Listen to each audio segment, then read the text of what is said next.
আসসালামু আলাইকুম। কাজী নজরুল ইসলাম টপিক নিয়ে আজকের এই ভিডিও। এই ভিডিওতে আমি কাজী নজরুল ইসলামের জীবনের শুরু থেকে শেষ পর্যন্ত বিভিন্ন প্রশ্ন আকারে বর্ণনা করেছি।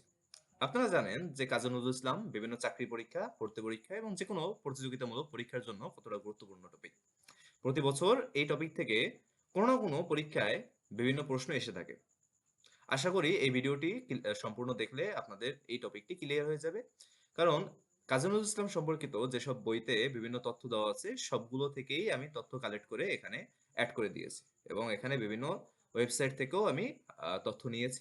এখানে বেশ কিছু আমি শর্টকাটস এড করে দিয়েছি, যা আপনাকে তার সাহিত্যকর্ম মনে রাখতে সহায়তা করবে। পাশাপাশি আমি এখানে বেশ কিছু আগের বছরে আসা প্রশ্ন নিয়েও আলোচনা করেছি। চলুন আমরা শুরু করি। কাজী নজরুল ইসলাম কোথায় জন্মগ্রহণ করেন? কাজী নজরুল ইসলাম চুরুলিয়া গ্রাম, আসানসোল, বর্ধমান, পশ্চিমবঙ্গে জন্মগ্রহণ করেন। তিনি কবে জন্ম নেন? তিনি 11ই জ্যৈষ্ঠ 1306 বঙ্গাব্দ এবং 24শে মে 1899 খ্রিস্টাব্দে জন্মগ্রহণ করেন। তার পিতার নাম কি? তার পিতার নাম কাজী ফকির আহমেদ। তার মাতার নাম কি? তার মাতার নাম জাহেদা খাতুন। নজরুলের প্রাতিষ্ঠানিক শিক্ষার বর্ণনা দাও।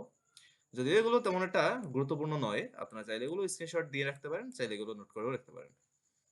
12 বছর বয়সে তিনি কোথায় যোগদান করেন? 12 বছর বয়সে তিনি লেটুর দলে যোগদান করেন এবং দলে পালা গান রচনা করেন। তার প্রাতিষ্ঠানিক শিক্ষা শেষ হয় কিভাবে? এটিও তেমন একটি গুরুত্বপূর্ণ প্রশ্ন না, তবে শেষে এই তথ্যটি খুব গুরুত্বপূর্ণ যে প্রি টেস্ট পরীক্ষার সময় 49 নম্বর বাঙালি পল্টনে তিনি যোগদান করেন, যা 1917 সালে। এটি আপনারা নোট করে নিতে পারেন এবং চাইলে এই প্রশ্নটি আপনার স্ক্রিনশট দিয়ে আহ, রাখতে পারেন, আপনার কাছে সেভ করে রাখতে পারেন। নজরুল বাংলাদেশের কোন সঙ্গীতের রচয়িতা? নজরুল বাংলাদেশের রণসঙ্গীত এর রচয়িতা। রণসঙ্গীত হিসাবে মূল কবিতাটির কত চরণ গৃহীত? রণসঙ্গীত হিসাবে মূল কবিতাটির 21 চরণ গৃহীত। রণসঙ্গীতটি কি শিরোনামে সর্বপ্রথম কোন পত্রিকায় প্রকাশিত হয়? নতুনের গান শিরোনামে ঢাকার শিখা পত্রিকায় 1928 সালে অর্থাৎ 1335 বঙ্গাব্দের বার্ষিক সংখ্যায় প্রকাশিত হয়। পরে এর নাম হয় চল চল চল। অর্থাৎ শুরুতে রণসঙ্গীতের নাম ছিল কি? নতুনের গান, যা ঢাকার শিখা পত্রিকায় প্রকাশিত হয়েছিল 1928 সালে। নজরুলের কোন গ্রন্থে এই সঙ্গীত অন্তর্ভুক্ত আছে? নজরুলের সন্ধ্যা কাব্যগ্রন্থে এই সঙ্গীত অন্তর্ভুক্ত আছে।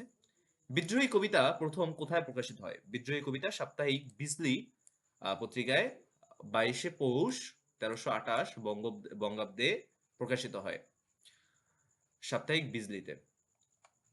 নজরুল কোন দৈনিক পত্রিকার যুগ্ম যুগ্ম সম্পাদক ছিলেন?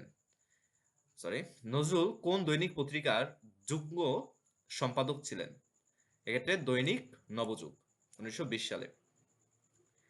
এই পত্রিকার সাথে আর কোন দুজন রাজনৈতিক নেতা যুক্ত ছিল? অর্থাৎ দৈনিক নবযুগের সাথে কোন রাজনৈতিক দুজন নেতা যুক্ত ছিলেন?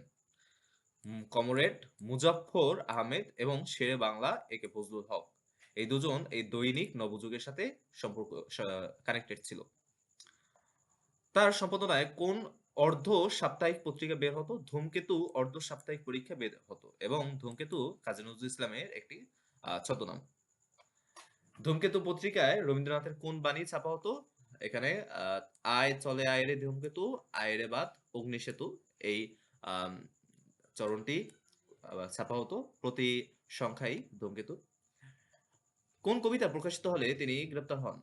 ধূমকেতুর পূজা সংখ্যার আনন্দময়ীর আগমনে কবিতাটি প্রকাশিত হলে তিনি গ্রেপ্তার হন। রবীন্দ্রনাথ তার কোন গীতিনাট্য নজরুলকে উৎসর্গ করেন? রবীন্দ্রনাথ তার বসন্ত গীতিনাট্য নজরুলকে উৎসর্গ করেন। হুগলি জেলে কর্মকর্তাদের অন্যায় আচরণের বিরুদ্ধে নজরুল অনশন করলে রবীন্দ্রনাথ ঠাকুর নজরুলকে কি লিখে পাঠান? Give up hunger strike, our literature claims you. Nazrul jail থেকে মুক্তি পান কবে? নজরুল 1923-এর 15ই অক্টোবর জেল থেকে মুক্তি পান। আপনাদের জন্য একটি অ্যাডভাইস, আপনারা এই টপিকগুলো যেগুলো আপনাদের কাছে গুরুত্বপূর্ণ মনে হয়, যদি এখানে সবগুলোই গুরুত্বপূর্ণ সমানভাবে, তো আপনাদের কাছে যেগুলো গুরুত্বপূর্ণ মনে হয় আপনারা অবশ্যই এগুলো খাতায় নোট করে নেবেন অথবা স্ক্রিনশট দিয়ে নেবেন অথবা ভিডিওটি ডাউনলোড করে নেবেন, যাতে সামনে এগুলো প্র্যাকটিস করার সুযোগ হয়। নজরুলের স্ত্রীর নাম কি? নজরুলের স্ত্রীর নাম আশালতা সেনগুপ্ত, ডাকনাম দুলি, আদর করে ডাকা হতো দোলন বা দুলু। বিয়ের পর নজরুল তার নাম পাল্টে দেন প্রমীলা। রবীন্দ্রনাথও একইভাবে তার স্ত্রী ভবতারিণী দেবীর নাম পাল্টে দিয়েছিলেন মৃণালিনী। কাজী নজরুল ইসলাম কংগ্রেসের রাজনীতিতে যোগ দেন কখন? তিনি 1925-এ ফরিদপুর কংগ্রেসের প্রাদেশিক সম্মেলনে যোগদান করে সেখানেই রাজনীতিতে যোগদান করেন সেখান থেকে। তার সম্পাদিত লাঙল পত্রিকার প্রকাশকাল কত? লাঙল পত্রিকা সর্বপ্রথম প্রকাশিত হয় 1925 সালে। নজরুলকে জাতীয় সংবর্ধনা দেওয়া হয় কোথায় এবং কখন? তাকে 1929 সালের 15 ডিসেম্বর কলকাতার অ্যালবার্ট হলে জাতীয় সংবর্ধনা দেওয়া হয়। নজরুলের প্রথম প্রকাশিত গ্রন্থের নাম কি? তার প্রথম প্রকাশিত গ্রন্থের নাম ব্যথার দান। নজরুলের প্রথম প্রকাশিত রচনার নাম কি? তার প্রথম প্রকাশিত রচনার নাম বাউন্ডুলের আত্মকাহিনী। নজরুলের প্রথম প্রকাশিত কবিতার নাম মুক্তি। তার প্রথম প্রকাশিত গল্পের নাম বাউন্ডুলের আত্মকাহিনী। অর্থাৎ তার প্রথম প্রকাশিত রচনা হচ্ছে বাউন্ডুলের আত্মকাহিনী এবং প্রকাশিত গল্পের নাম হচ্ছে বাউন্ডুলের আত্মকাহিনী। নজরুলের প্রথম প্রকাশিত গল্প গ্রন্থের নাম কি? ব্যথার দান।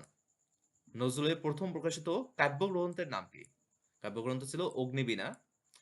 নজরুলের প্রথম প্রকাশিত উপন্যাসের নাম কি? প্রথম প্রকাশিত উপন্যাস হচ্ছে বাঁধনহারা। প্রথম প্রকাশিত প্রবন্ধ হচ্ছে তুর্ক মহিলার ঘোমটা খোলা এবং নজরুলের প্রথম প্রবন্ধ গ্রন্থ হচ্ছে যুগবাণী।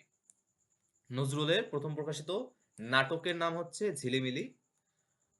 প্রথম প্রকাশিত নাট্য গ্রন্থ এটিও হচ্ছে ঝিলিমিলি এবং এই গ্রন্থে মোট 3টি নাটক আছে। তার প্রথম নিষিদ্ধকৃত গ্রন্থ কোনটি, যেটি সরকার কর্তৃক নিষিদ্ধ হয়েছিল এবং বাজেয়াপ্ত হয়েছিল? এটি হচ্ছে বিষের বাঁশি। এটি অগাস্ট 1924 সালে নিষিদ্ধ হয়। 1924 সালের অগাস্টে এটি প্রকাশিত হয় এবং 1924 সালের 24শে অক্টোবর এটি নিষিদ্ধ হয়। নজরুলের মোট গ্রন্থ নিষিদ্ধ হয় কি কি? কয়টি এবং কি কি? মোট 5টি। বিষের বাঁশি, ভাঙার গান, প্রলয় শিখা, চন্দ্রবিন্দু, যুগবাণী। জেলে বসে লেখা জবানবন্দির নাম কি? জেলে বসে লেখা তার জবানবন্দির নাম রাজবন্দির জবানবন্দি। অগ্নিবীণা কাকে উৎসর্গ করা হয়? অগ্নিবীণা বিপ্লবী বারীন্দ্র কুমার ঘোষকে উৎসর্গ করা হয়। অগ্নিবীণার প্রথম কবিতা কোনটি? অগ্নিবীণার প্রথম কবিতা হচ্ছে প্রয়োল্লাস। নজরুলের প্রথম পত্র উপন্যাসের পর্যায়ভুক্ত কোনটি? বাঁধনহারা। বাঁধনহারা পত্র উপন্যাসের পর্যায়ভুক্ত ছিল। নজরুল মস্তিষ্কের ব্যাধিতে আক্রান্ত হন কখন? 1942-এর 10ই অক্টোবর। নজরুলকে কবে বাংলাদেশের নাগরিকত্ব প্রদান করা হয়? তার মৃত্যুর মাত্র 6 মাস আগে অর্থাৎ 1376 সালের 18ই ফেব্রুয়ারি তাকে বাংলাদেশের নাগরিকত্ব প্রদান করা হয়। কবির বিখ্যাত কাব্যগ্রন্থগুলো কি কি? তার বিখ্যাত কাব্যগ্রন্থ হচ্ছে অগ্নিবীণা, বিষের বাঁশি, ভাঙার গান, শ্যামবাদী, সর্বহারা, ফণিমনসা, জিঞ্জির, সন্ধ্যা, প্রলয় শিখা। এগুলো সহজে মেমোরাইজ করার জন্য আমি নিচে শর্টকাট টেকনিক ব্যবহার করেছি, এখানে উল্লেখ করে দিয়েছি আর কি। আপনারা ভিডিওটি সম্পূর্ণ দেখবেন, আশা করি শেষের দিকে এই শর্টকাটগুলো আপনারা পেয়ে যাবেন। এখান থেকে চাইলে আপনারা এটাও স্ক্রিনশট দিয়ে রাখতে পারেন। এখানে বেশ কিছু এখানে সবকটি কাব্যগ্রন্থের প্রকাশকাল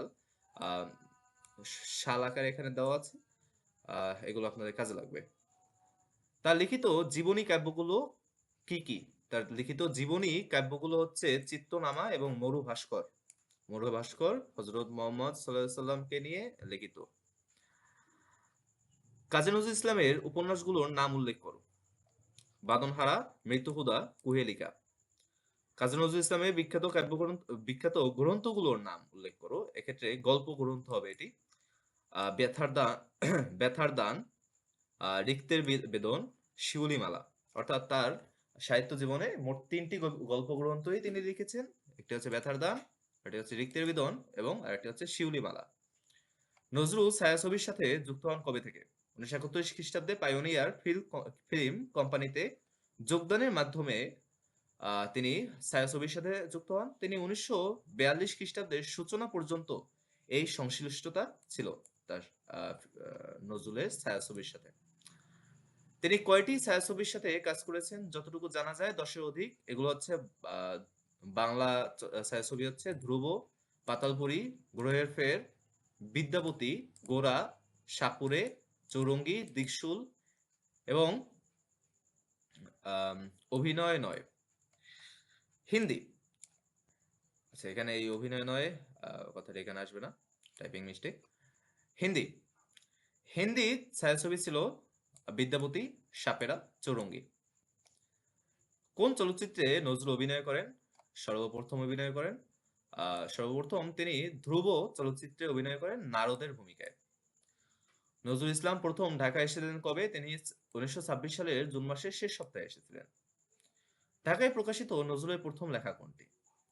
এটি স্পষ্ট করে বলা মুশকিল, তবে 1333 বঙ্গাব্দে অভিযান নামে একটি সাময়িক পত্রে তার লেখা প্রকাশিত হয়। ওই পত্রিকায় অভিযান নামে একটি কবিতা তিনি লিখেছিলেন। মনে করা হয় ঢাকা থেকে প্রকাশিত এটিই তার প্রথম লেখা। পরে কবি সিন্ধু হিন্দোল কাব্যগ্রন্থে কবিতাটি স্থান পায়। নজরুল ইসলাম প্রথম ঢাকা বিশ্ববিদ্যালয়ে এসেছিলেন কবে?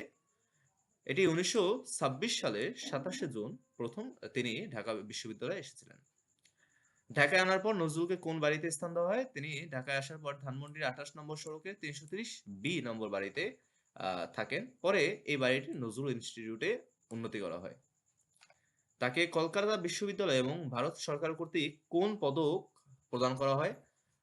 যথাক্রমে জগত্তারিণী স্বর্ণপদক এবং পদ্মভূষণ পদক দেওয়া হয়।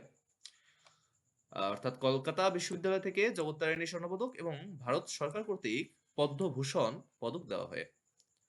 ডি.লিট পদক রবীন্দ্র ভারতী এবং ঢাকা বিশ্ববিদ্যালয় থেকে কখন দেওয়া হয়? ডক্টর ডক্টর অফ লিটারেচার পদকটি রবীন্দ্র ভারতী বিশ্ববিদ্যালয় থেকে দেওয়া হয় 1969 সালে এবং ঢাকা বিশ্ববিদ্যালয় থেকে দেওয়া হয় 1974 সালে। কত সালে বাংলাদেশ সরকার কবিকে 21শে পদক প্রদান করেন? তিনি 21শে পদক প্রদান বাংলাদেশ সরকার 21শে পদক প্রদান করেন 1976 সালে। বিবিসির বাংলা বিভাগ কর্তৃক জরিপের সর্বকালের সর্বশ্রেষ্ঠ বাঙালি তালিকায় নজরুলের স্থান কত? তার স্থান ছিল তৃতীয়। শর্টকাটস।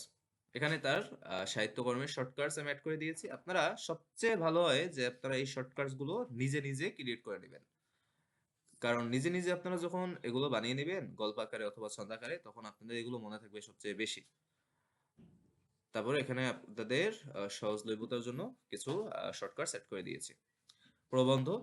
দুদিনের যাত্রীরা মঙ্গলবারে যুগবাণী পত্রিকায় ধুম করে রাজবন্দির জবানবন্দি প্রকাশ করলো।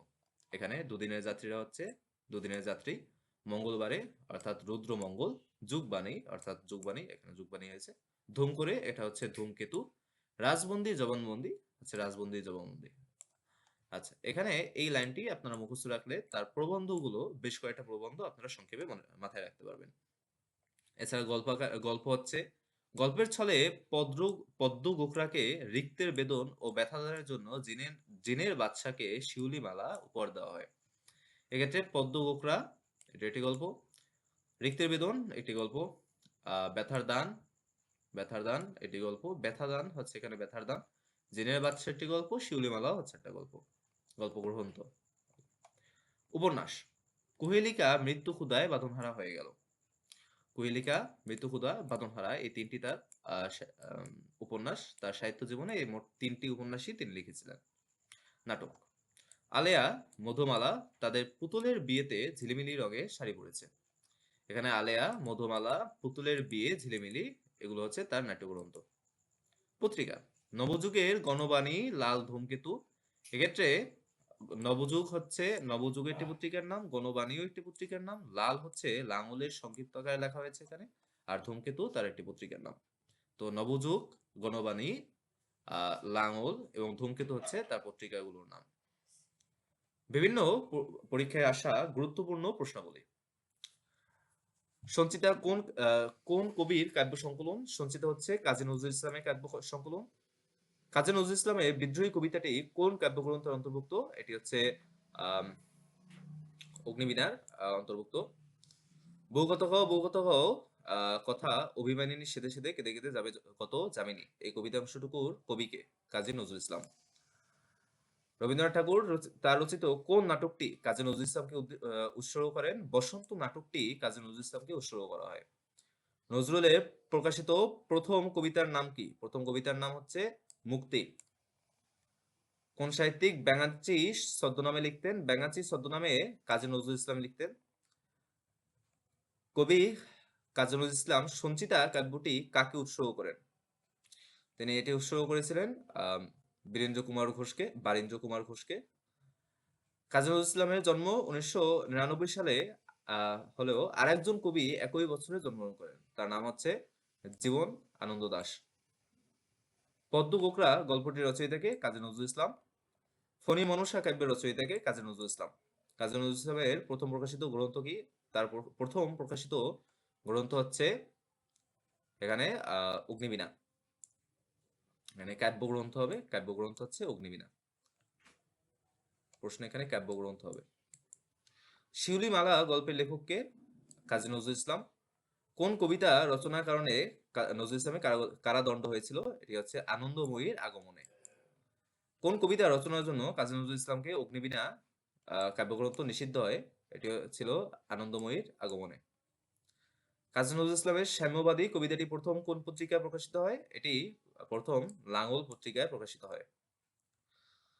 কাজী নজরুল ইসলামের মৃত্যুক্ষুধা কাদের পটভূমিতে রচিত? এটি হচ্ছে আম, জমিদার শোষকদের। জমিদার শোষকদের পটভূমিতে মৃত্যুক্ষুধা রচিত। কাজী নজরুল ইসলাম কত সালে সাহিত্যে একুশে পদক পান? এটা আপনারা অ্যান্সার করবেন, উপরে লেকচারে এটি বলা হয়েছে। কাজী নজরুল ইসলাম অগ্নিবীণা কাব্য কাকে উৎসর্গ করেছিলেন? অগ্নিবীণা কাব্যটি তিনি বারীন্দ্র কুমার ঘোষকে উৎসর্গ করেছিলেন। আচ্ছা, ভিডিও এই পর্যন্তই। আশা করি আপনারা Kazi Nazrul Islam টপিকটি A to Z clear হতে পেরেছেন। এর বাইরেও বেশ কিছু তথ্য রয়েছে তার সাহিত্য কর্মগুলো নিয়ে, অর্থাৎ তাকে নিয়ে যে তথ্য থাকার কথা সবগুলোই এখানে অ্যাড করে দেওয়া হয়েছে। তো তার সাহিত্যকর্ম নিয়ে যেমন আপনার বিদ্রোহী, তারপর নৃত্যের বেদন, শিউলিমালা, এগুলো নিয়ে আপনার আলাদা আলাদা আমি লেকচার এখানে আপলোড করে দেব। যদিও একটি ভিডিওর ভিতরে এই সবকিছু অ্যাড করতে গেলে ভিডিওটি অনেক বড় হয়ে যাবে, যা আপনাদের জন্য দেখা একটি কষ্টদায়ক ব্যাপার হয়ে যাবে। আমি ভেঙে ভেঙে তার এই যে সাহিত্য কর্মগুলো আছে এগুলো নিয়ে আলাদা আলাদা ভিডিও আপলোড করে দেবো আপনাদের জন্য। আহ, ধন্যবাদ ভিডিওটি সম্পূর্ণ দেখার জন্য। চ্যানেলটা অবশ্যই সাবস্ক্রাইব করবেন। ধন্যবাদ সকলকে। আসসালামু আলাইকুম।